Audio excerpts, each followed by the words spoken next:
Since waking up, Dan can't stop thinking about Arya and longs to meet her again. After the kidnapping, Jeff checked on Charlotte, worried Dan had recognized her and exhausted his mana. Charlotte reassured him, saying Dan wasn't in his right mind, but noted he was the only one who always recognized her, no matter what form she took. This makes Jeff blush with happiness. Jeff then reveals that Charlotte's first disciple, the Emperor of the Marvale Empire, her mage homeland, has declared war on Klaus. While a shocked Charlotte questions her past decisions, Dan rushes in and hugs her tightly. Distancing herself, Charlotte introduces herself as Arya. As they sit together, Dan holds her hands tightly, terrified she will run away. Suddenly, Charlotte senses familiar mana and spots the veiled man. When the man flees, Dan teleports after him to help Charlotte, while she creates a golden bird to track the target.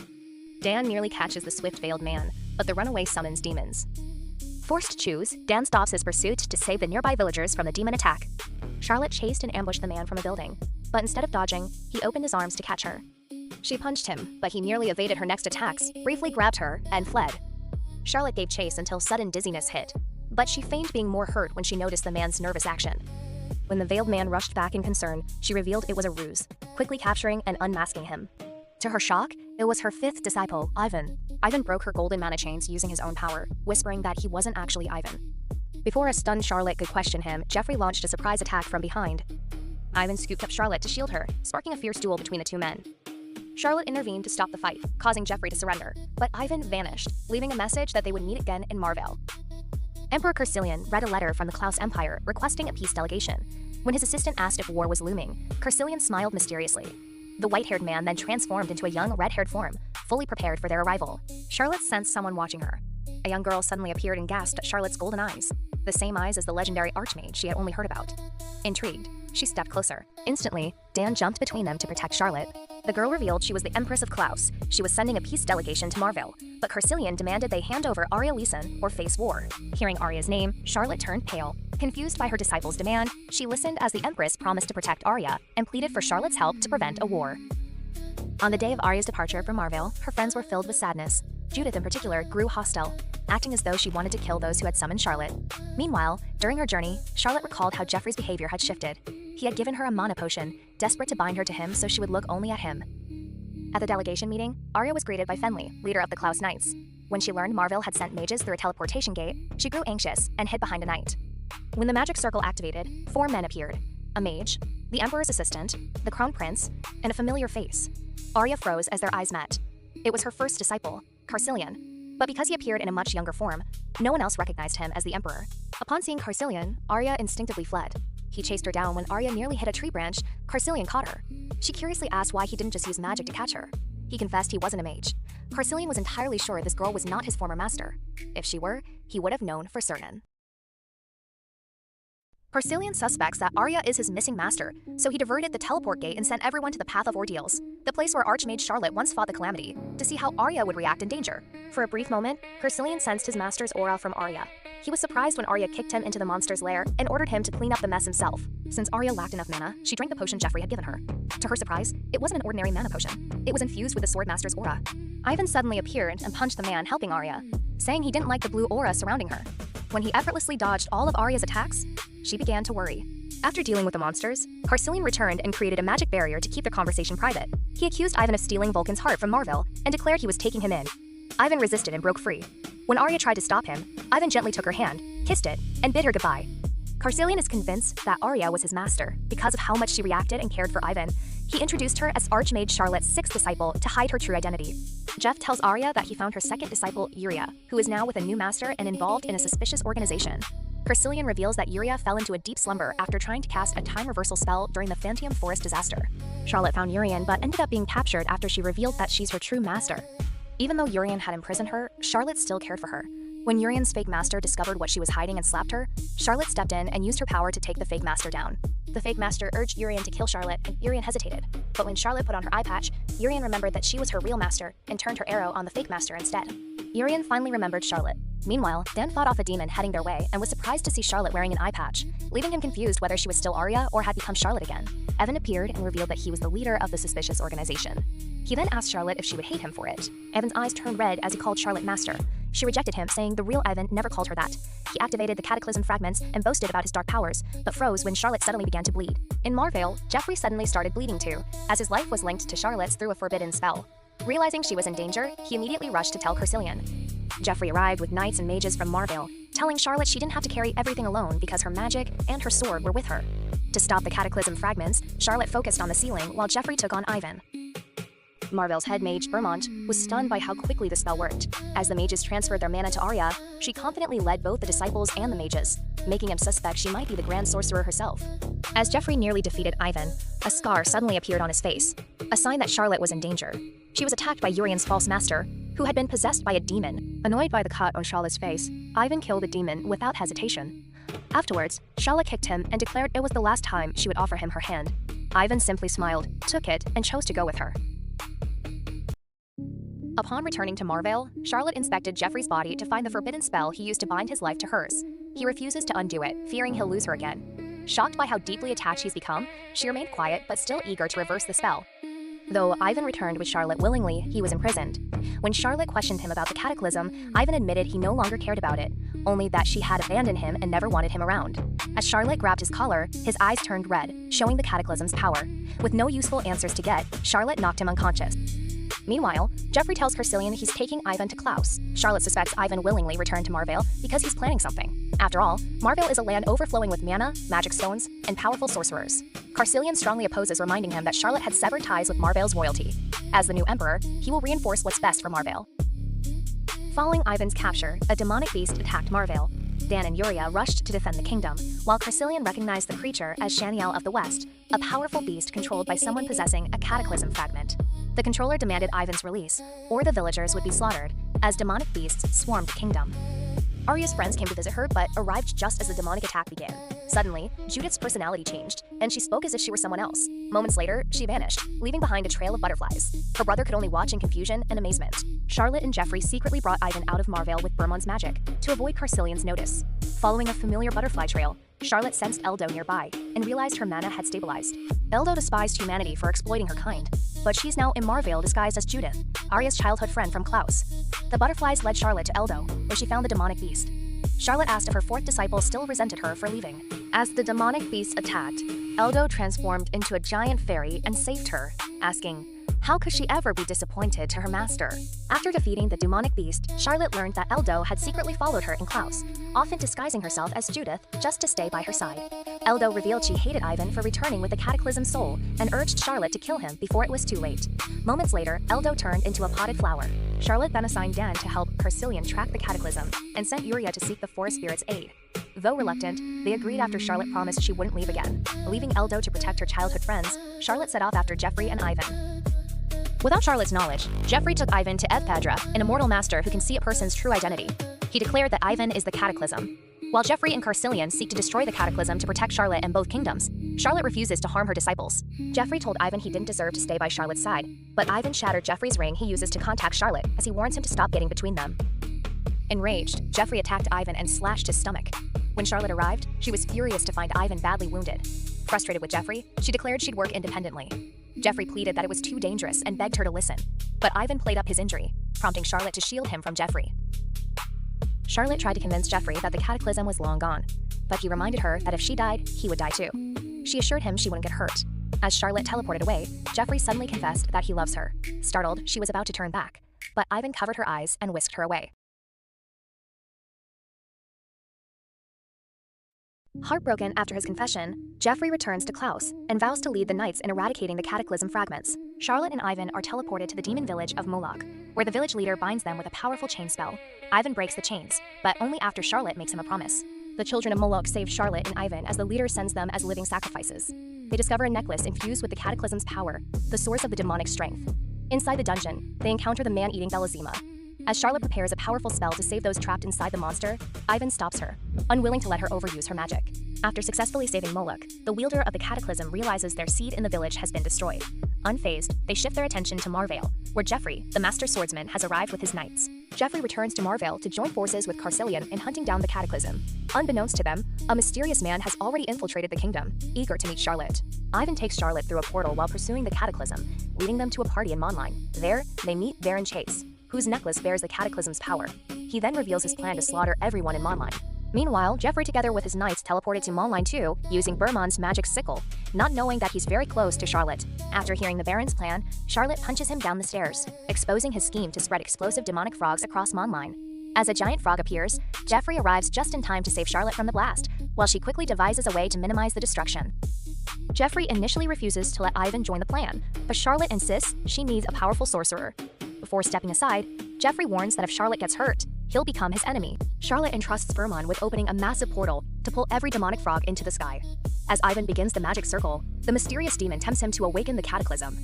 Jeffrey strikes the demon with his aura, reminding Ivan to keep his promise and stay focused. Ivan swiftly completes a massive magic circle, while Jeffrey and Charlotte use the Baron to lure the demonic frogs in.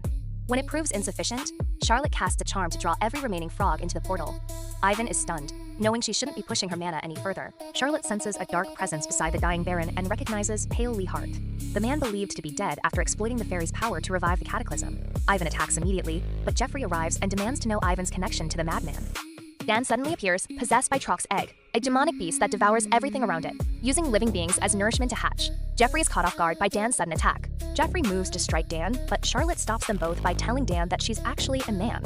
She tells Jeffrey that Dan can still be saved if they can shock his heart. As Charlotte reaches out, Dan begins to respond and raises his hand toward her, but Ivan and Jeffrey intervene, fearing he'll harm her. Jeffrey steps in, claiming he has a better way to awaken Dan. He declares that he and Charlotte have loved each other for a long time, enraging Dan into shouting that it's all lies. Jeffrey then tells Charlotte he trusts her reasons for protecting Ivan, but asks her not to let go of his hand.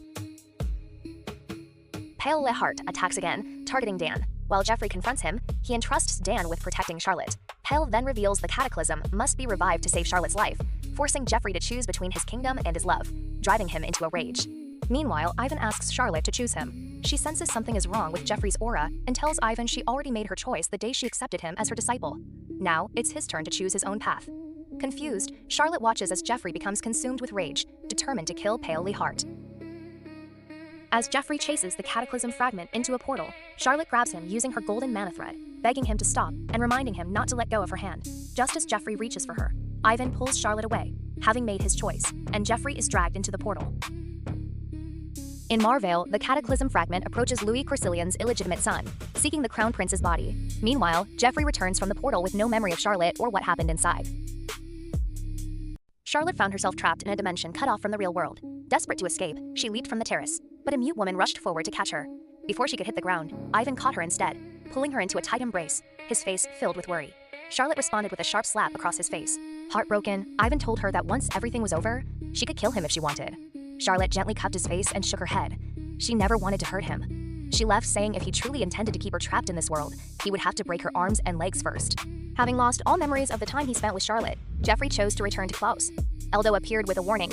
If Jeffrey failed to recover his memories, he would be left with nothing but regret, entrusting him to the bird spirits to cleanse the void's lingering energy. Meanwhile, Ivan sought out the followers of the cataclysm to begin restoring its power and preparing a vessel for its revival.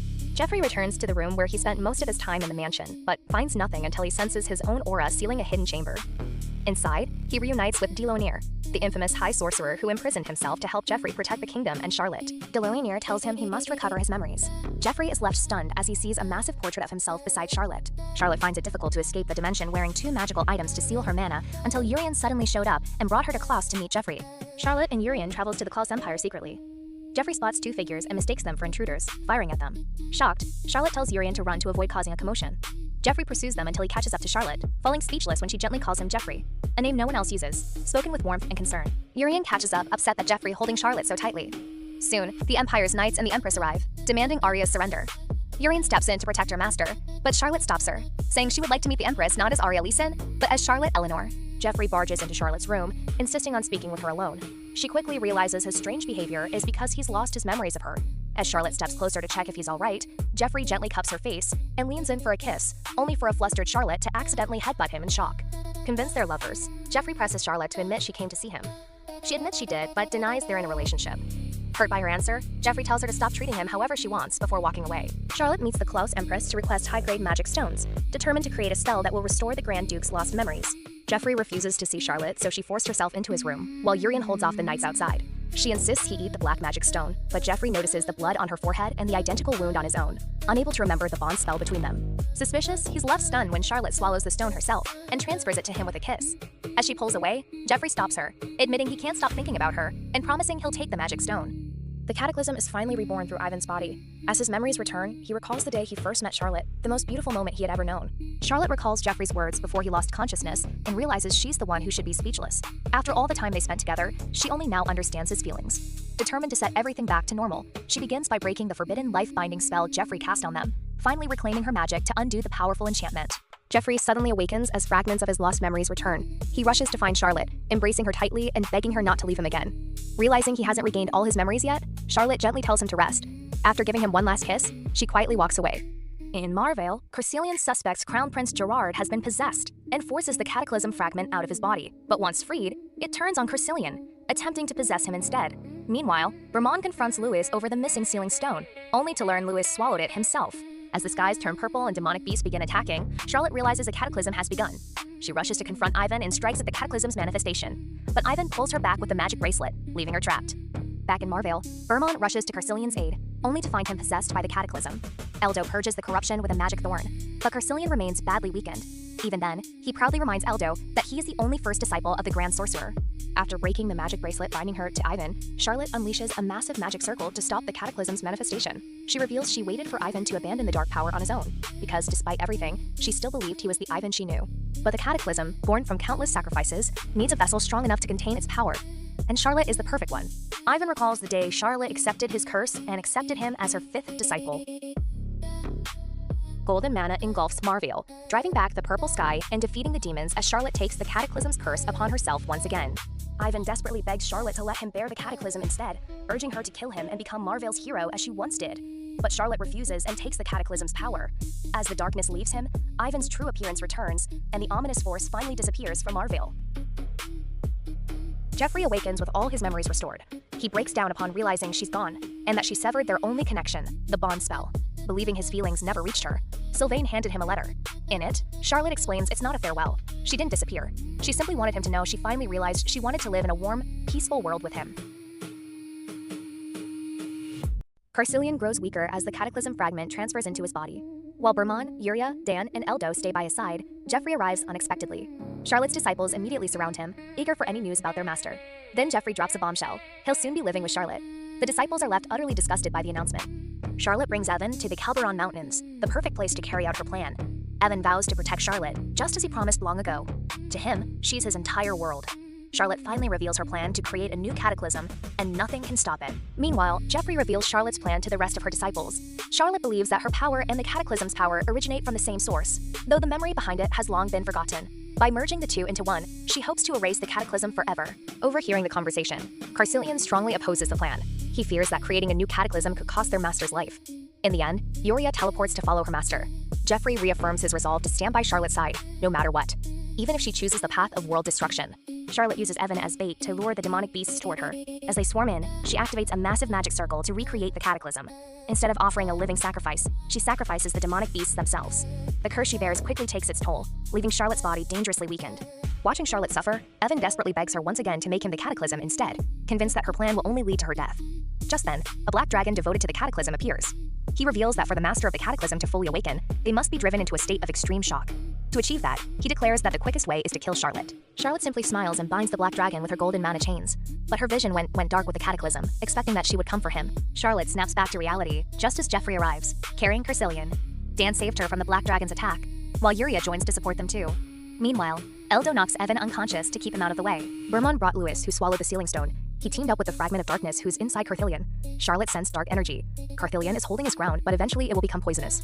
Louis breaks free as the cataclysm possesses him. He reveals he was behind everything, infiltrating the palace to claim Carthilion's body, spreading the demonic necklaces, and trying to make Evan the cataclysm's vessel. He then tells Charlotte that she can never truly erase the cataclysm. Even if she seals it, it will always return because its other half resides within her. It's her own power. Charlotte calmly replies that it's possible, because she says it is. As she shatters the sealing stone, her mana erupts, forcibly tearing the cataclysm fragment out of Louis' body, leaving him gasping for air.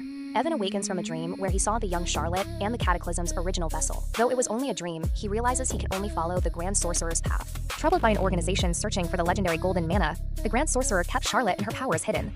To uncover their true motives, he disguised himself as the missing heir and cooperated with their plans. Evan realizes it wasn't a dream, it was his soul's past life. The organization had exploited his power for experiments and entertainment. He also learns that the Grand Sorcerer came from the Void carrying the golden mana stone, but entrusted it to the Haldane tribe, Charlotte's family, after they took him in. When Charlotte's village was massacred, she burned everyone alive, revealing her immense power to the world. He secretly asks Charlotte to imbue a sword with her mana, then uses it to slaughter everyone involved. By then, his body had already been corrupted by the Cataclysm fragment. After slaughtering everyone and burning everything to the ground, he thought it was over until he found the orphanage in flames. His comrades were hunting the children after the Count learned of the hidden power. Evan desperately searched for Charlotte but couldn't go further. Enraged, the Grand Sorcerer turned on his own comrades and slaughtered them all. He was on the verge of surrendering to the Cataclysm's power when Charlotte called out to him. Though he raised a barrier to keep her away, she broke through and hugged him, apologizing for using her power to save the children. In that moment, he asked Charlotte to forget those painful memories, and if he ever returned, she must kill him. Evan awakens to find that Charlotte has successfully extracted the golden mana stone from Louis's body. Realizing that his own body must die to save her, he quietly asks Eldo for help. Evan and Jeffrey protect Charlotte from Louis's attack, but Evan urges Charlotte to hand over the golden mana stone, promising to handle the rest himself. Jeffrey immediately objects and stands against Evan. Meanwhile, Dan stops Eldo from opening the void. Following Ivan's plan, Eldo intends to send Evan, the demonic beasts, and the Cataclysm fragments into the void to spare Charlotte from sacrificing her life. Yuria steps in, urging Eldo to stop. As the four disciples clash, Jeffrey intervenes, declaring that he stands with their master. Everyone stops fighting as Charlotte's golden mana erupts. She begins merging her power with the Cataclysm, but the overwhelming energy is so intense that no one can get close to her. Charlotte is drawn into darkness, where she comes face to face with the Cataclysm. Jeffrey relentlessly pushes toward her, enduring the backlash of her overwhelming mana. At the same time, the Cataclysm fragment is pulled out of Curcilion's body, as if being drawn to Charlotte. Curcilion declares that they must do something to help their master. Jeffrey finally reaches Charlotte, only to find her unconscious. Inside her mind, the Cataclysm tells her that its power can never be erased until it becomes one. Charlotte calmly replies that she has no other choice. He can do whatever he wants, and she'll handle it. Jeffrey unleashes his immense aura, merging it with Charlotte's mana. As her power fuses with the Cataclysm, the painful and lonely memories she had long buried come flooding back. Just as she's about to drown in them, Jeffrey reaches her and kisses her. The Calderon Mountains begin to collapse under the overwhelming surge of power. Yuria summons the Fadium Forest with the help of the other disciples. Charlotte successfully merges her power with the Cataclysm. With Jeffrey's aura, she forges a new power that will spread across the continent, becoming nourishment for all life. People watch in awe as a colossal phantom forest rises from the Calderon Mountains, followed by a golden pillar of mana. The sky glows gold as the new power spreads across the continent. In that moment, Charlotte remembers the Grand Sorcerer who became the Cataclysm. She realizes they shared the same wish, to protect the precious lives of everyone on this earth. After releasing the new power, Charlotte falls into a deep sleep and doesn't wake for days.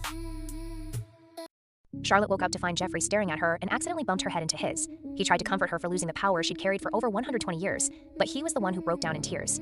In the end, Charlotte hugged him instead. Still coming to terms with losing her powers, Charlotte met Evan in chains as he accepted responsibility for his actions. Relieved, he is now free from the Cataclysm's curse. She assured it could never return. Evan still felt guilty over her sacrifice, but Charlotte said she was grateful for how everything turned out. She hoped the first Cataclysm vessel had found peace. Evan smiled and replied that he had. Charlotte next met Curcilion, who complained about Jeffrey constantly clinging to his master. He vowed to hunt down the remaining Cataclysm followers, thanked Charlotte for the miracle she brought to Marvale, and promised the kingdom would always stand by her. Charlotte asked for nothing in return. She only wished to save Evan and protect the land her disciples called home. After meeting her disciples, Charlotte visited her childhood friends, the Helfords, to bid them farewell before setting off on her journey. Curcilion visited Evan for questioning, but Yuria suddenly appeared urged him to release Ivan as he knew a way to restore Charlotte's powers. Meanwhile, Jeffrey and Charlotte agreed to take things slow and get to know each other better before living together as lovers. Their sweet moment was suddenly interrupted by a woman's desperate cry for help. The pursuer turned out to be Umbert, who was chasing one of the Cataclysm's followers. Jeffrey spotted a suspicious man and chased after him. Umbert demanded the woman surrender the necklace, but its dark power suddenly manifested and attacked. Charlotte instinctively shielded Umbert, only to realize she no longer had her powers. To her surprise, Jeffrey's aura flared on its own, protecting her and blasting everyone back. Imperial Knights and Dan's guild members, who had secretly been watching over her, quickly rushed to her aid. Umbert bid Charlotte farewell. Moments later, Jeffrey returned, hugged her in relief, and apologized for secretly placing a protective spell on her. He then teleported her to his secret room. There, Charlotte met Deloanier for the first time and was surprised to find a portrait of herself hanging on the wall. Charlotte's disciples infiltrated the Cataclysm's hideout to destroy the stone sealing the Uffer, but the moment it shattered, the monsters awakened and attacked them. Sensing that something was wrong, Charlotte turned, only for the Fairy King to suddenly appear, thought she'd been looking for him. The disciples were stunned as the Uffer transformed into Charlotte's image, making it impossible for them to fight. Eldo urged Evan to strike, but he froze in shock. As a corrupted spirit, the Uffer takes the form of the strongest person in its target's memories. To create a brand new magic stone for Charlotte, they must obtain Uffer's heart. With everyone stuck in defensive, Jeffrey showed up, but he froze seeing Charlotte's face. But the umpire continued its relentless assault. Thinking Charlotte will never look at him with such a cold gaze, he struck it down with a single slash. He was left speechless after knowing their plan to recover Charlotte's power. Meanwhile, the Fairy King reminded Charlotte that magic begins with a heartfelt wish to achieve something. He urged her never to forget it. If she wishes with all her heart, her mana will answer her call. After consuming the Cataclysm's power, the Uffer spirit transformed.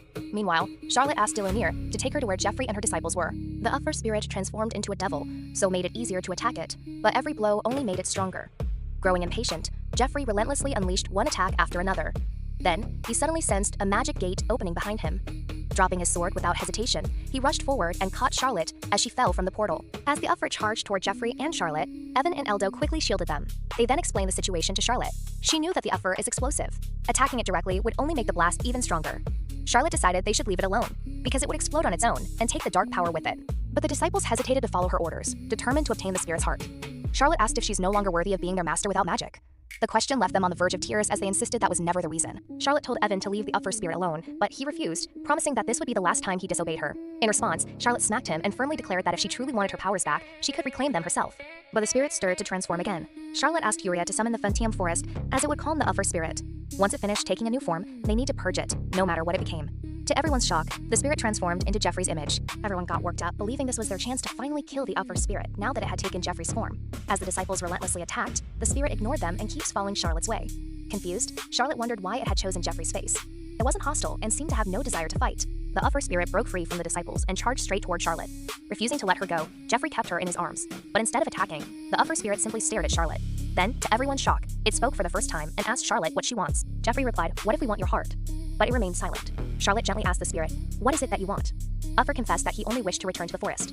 As a fallen spirit, he could never go back. The only way to return to where he came from was through death. The Uffer spirit handed its heart to Charlotte. But before she could accept it, Evan rushed forward and snatched it. He promised he would return. Only then did they realize that the Uffer spirit took on Jeffrey's form, as he appears to be the most cherished person of its target. A few days later, Evan returned and presented the magic stone to Charlotte. She sensed a familiar energy within it, but her powers had yet to return. Even so, Charlotte didn't seem to mind. She was already content resting in Jeffrey's arms. Nothing feels better. They say we're just friends, but I swear when nobody's around